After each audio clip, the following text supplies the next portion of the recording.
The MG3 is a Super Mini you probably won't have considered, yet it's fun to drive, practical to own, and vastly more affordable than the conventional choices in this segment. This revised version offers sharper looks, a smarter cabin, and improved media connectivity. If you don't need class-leading efficiency and you're prepared to forgive a few rough edges in return for the big savings on offer, then it could rank as a very clever choice. There are no changes beneath the bonnet of this much improved MG3, so as before, it soldiers on with the brand's normally aspirated 1.5 litre petrol unit and a 5-speed manual gearbox. As before though, a little compensation comes with the news that it develops a healthy 105 brake horsepower. That's substantially more than you get in the entry-level versions of other competing Super Minis. That means a reasonable turn of speed. Rest to 62 is achievable in 10.4 seconds en route to 108 miles an hour top speed. Now, though it's true that most of this car is Chinese, many of the bits that really matter are British through and through, and that's an observation that is especially true when it comes to the elements concerned with ride and handling. Now, this was tuned for European roads by a team at Longbridge, and they've done a fine job. Now, there are suppler riding cars in this class and there are more sportily suspended ones, but there are a few models of this kind that we've tried that manage to achieve a better combination of both attributes over good roads and bad. Of course, you can't have everything. Refinement needs improving. The gear change, that's somewhat imprecise. And efficiency is well off the class standard. NEDC 2 figures suggest 47.1 mpg on the combined cycle and a CO2 emissions reading of 140 grams per kilometre. Still, you can forgive this MG much for its low price and its chirpy personality. In short, there are a few really inexpensive cars that we'd enjoy driving more than this one.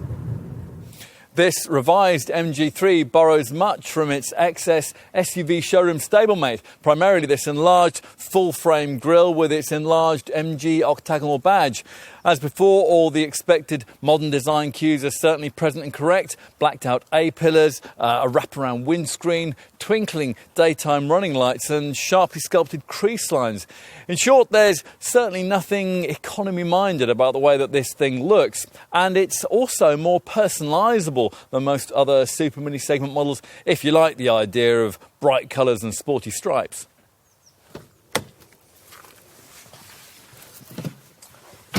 Inside, the brand seems wisely to have devoted nearly all of this facelift model's improvement budget to bringing the cabin up to date, and the effort's paid off. The primary change is the installation of a completely new dashboard, and that's needed because for this upgraded car, the designers had to incorporate this new 8-inch centre dash colour touchscreen. Now, this comes standard, providing you avoid entry-level trim, and you have to have this if you're going to get things like DAB digital radio and an Apple CarPlay feature, which lets you duplicate smartphone functions onto the fascia screen and use your favourite apps. Now, there's also a freshly added 3-spoke wheel, and through this you view a clearly designated set of red-tinged instrument dials.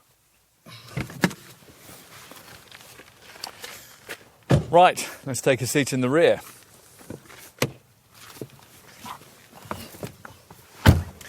Headroom here is genuinely impressive, and for this class of car there's a reasonable amount of legroom too, thanks to the way that these front seat backs have been sculpted. A couple of 6-footers will be perfectly comfortable, and 3 kids quite happy.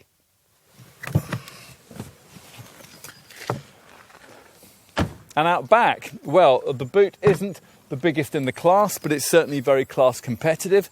You'll get 256 litres if, as we would, you elect to carry a spare wheel rather than a silly little puncture repair kit. Otherwise, there's 285 litres on offer. MG's modern era may have begun with the Chinese takeover in 2007, but in real terms, its future as a credible manufacturer actually started with this car, the MG3. It may not be the very cheapest Super Mini you can buy, but it's supremely affordable and it delivers far more character than its closest Dacia branded competitor for not much more money. It is, in short, another truly class-competitive modern-era contender from this Chinese brand. A car that deserves to be taken seriously, and rather surprisingly, in every way that really matters, a proper MG.